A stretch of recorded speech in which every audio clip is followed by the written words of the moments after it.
entirely off camera.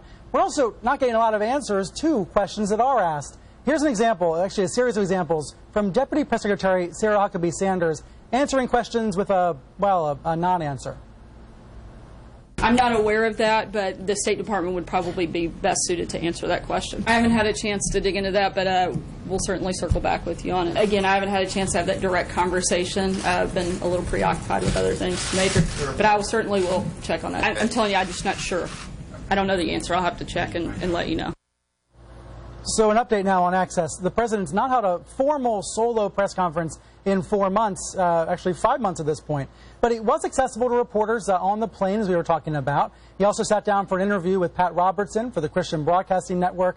He took questions from a Reuters reporter, and he had this joint press conference in Paris. He did surprise people by calling on a Chinese journalist instead of an American journalist when he had the chance. So we're talking about the various degrees of access. Back now with Jeff Mason, who's the head of the White House Correspondents Association. Certainly, Jeff, you're about to hand over the reins to another journalist who will run the group of the association. But you've been pressing for better access, trying to get these briefings on camera.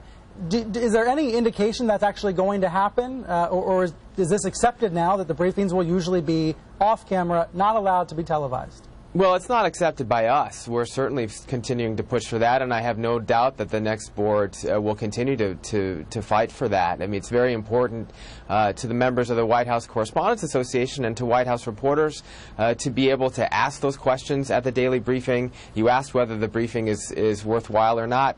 You know, I think it's important whether or not the answers are satisfactory to the American public or not, that chance to ask those questions and hear the answers from the representatives of the American people's elected officials takes place. So, and we think that it should be done in a transparent way. And if there's a mix of, you know, sometimes it not being on camera or televised, and sometimes being televised, a mix is okay. But the trend of all of them not being televised is not something that we, as the association, are in favor of. Is there anything more you can do? Well, we can keep pushing for our rights that we believe are protected under the spirit of the Constitution and the First Amendment.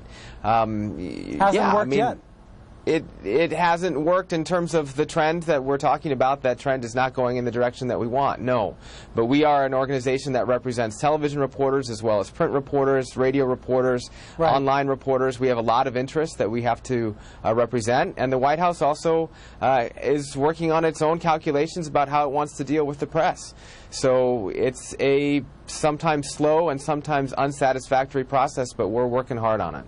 Ken, do you agree or disagree? The White House briefings, are they a waste of time? I think they are a waste of time because they're so canned. I think that it's, you know, the reporters come. I really believe Isn't that the fault of the Trump White House?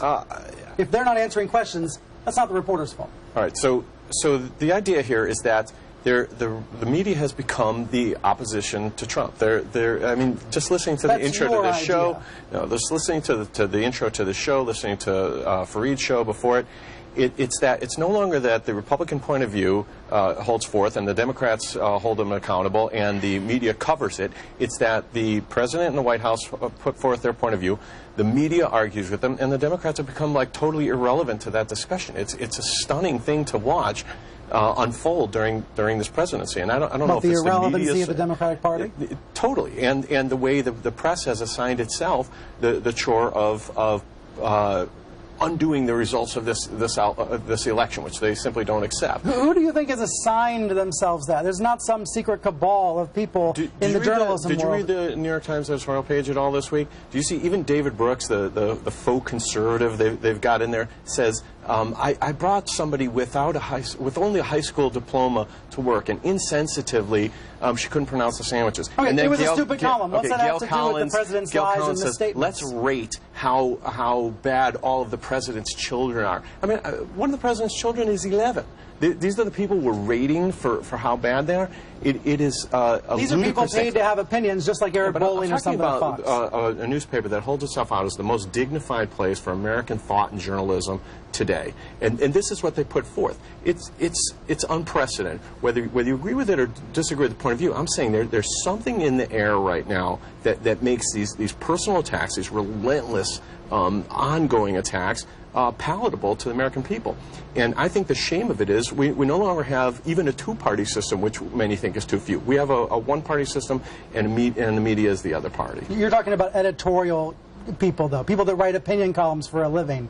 The New York Times reporting staff has been breaking stories left and right, holding Trump accountable. You think that's the opposition? I think that they've been breaking stories like crazy. The Washington Post as well, and the Wall Street Journal got into the mix in a big way a couple weeks ago with some important stories.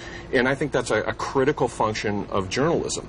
But I think that the way, you know, during these breaks, when I watch you go on Twitter, the way journalists reward each other for stabbing and needling, there's a new system of reward that is out there for journalists that has very little to do with policy and very little to do with advancing this country. When the president says things that are untrue, should we sit here and ignore it? No. You should report it. You should hold him accountable.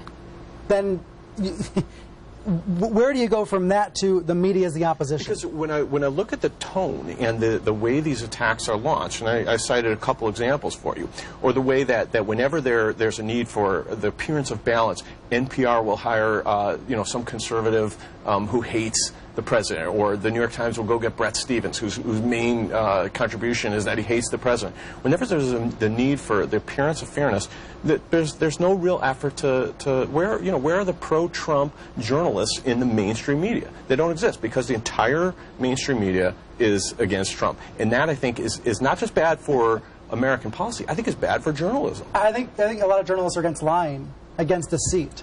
That's where we are right now. I'm against lying and deceit. I think that the function of the journalist to hold the administration accountable is a critical function enshrined in our Bill of Rights.